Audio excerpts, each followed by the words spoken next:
Following another day of deadly violence across the country, the UN High Commissioner for Human Rights, Michelle Bachelet, said security forces in Myanmar must halt their vicious crackdown on peaceful protesters.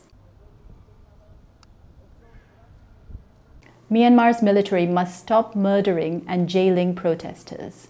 It is utterly abhorrent that security forces are firing live ammunition against peaceful protesters across the country. We are also appalled at the documented attacks against emergency medical staff and ambulances that are attempting to provide care to those who have been injured.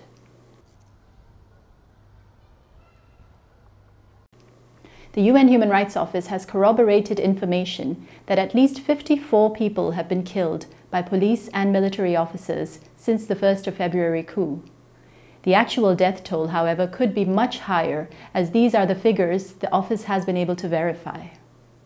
Of the 54 cases, at least 30 people were killed in Yangon, Mandalay, Sagaing, Magway and Mon by security forces on Wednesday alone. Another person was documented to have been killed on Tuesday, and 18 people on Sunday, and 5 prior to that. It is difficult to establish how many people have suffered injuries, but credible information indicates at a minimum that hundreds have been wounded during protests.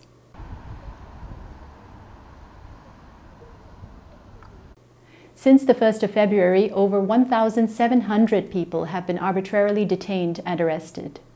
However, the actual number of those detained is also likely to be much higher. In many instances, soldiers and police are reported to be conducting door-to-door searches and detaining people. The family of one community leader in Yangon said that he had not been heard from since he was taken by soldiers from his home in the middle of the night on the 1st of February. UN human rights staff have received numerous similar accounts. The High Commissioner also expressed concern at the targeting of journalists. At least 29 journalists have reportedly been arrested in recent days, at least 8 of whom have been charged with crimes including incitement to opposition or hatred of the government or attending an unlawful assembly.